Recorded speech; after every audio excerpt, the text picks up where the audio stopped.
ada pertanyaan yang lain silakan. Oh ya Mas, sini.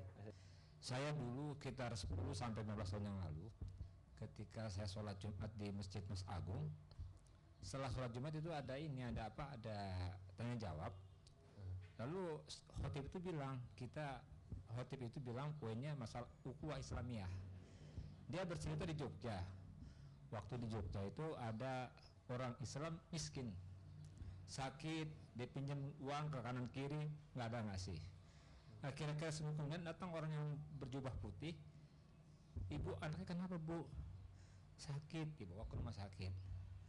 Setelah sehat, ibu kenapa anaknya bu nggak sekolah? Nggak punya uang, dibawa lagi ke sekolahan, disekolahkan. Setelah 3 bulan masuk Kristen, ribut semua orang situ semua. Kita kecorokan dengan orang Kristen. Lalu Ustadz itu bilang, kita ini tidak punya rasa ukhuwah Islamiyah karena kita belum punya konsep bagaimana mengislamkan orang Islam. Jadi hanya sekedar sekedar perspektif aja. Kita harus mengembangkan Islam segala macam, tapi tidak punya konsep bagaimana mengislamkan orang yang sudah Islam. Melihat kanan kirinya miskin, tidak mau dibantu. Jadi bukan lewat perda syariah Pak ya? Iya. Mengislamkan orang Islam. Jadi harusnya orang Islam itu sendiri harus punya kesadaran. Ada satu masjid punya dana 100 juta. Sebelah masjid kagak punya duit, kagak masak, nggak dibantu. Di sini nggak ada kesadaran bagaimana mengislamkan orang Islam. Terima kasih Gus. Ukhuwah dan perhatian terhadap umat Islam yang lain di kalangan umat Islam itu dianjurkan oleh Nabi. Ya, orang Islam itu bagaikan badan yang satu. Kalau sebagian badan itu merasa sakit, sebagian yang lain harus merasa sakit. Loh, itu kurang apa? Gak usah pakai proyek juga jadi. Nah itu masalahnya di situ. Saya gak akan bilang panjang-panjang lah, ya itu aja dah.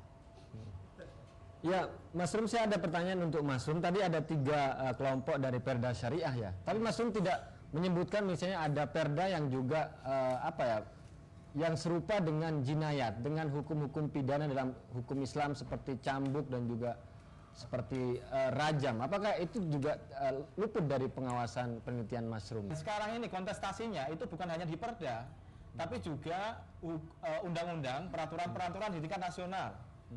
Termasuk sekarang ini kan sedang ada revisi Kitab Undang-Undang Hukum Pidana, revisi RUKUHP. Ada beberapa diktum dalam hukum pidana Islam yang berusaha untuk dimasukkan menjadi bagian dari hukum hukum pidana ini.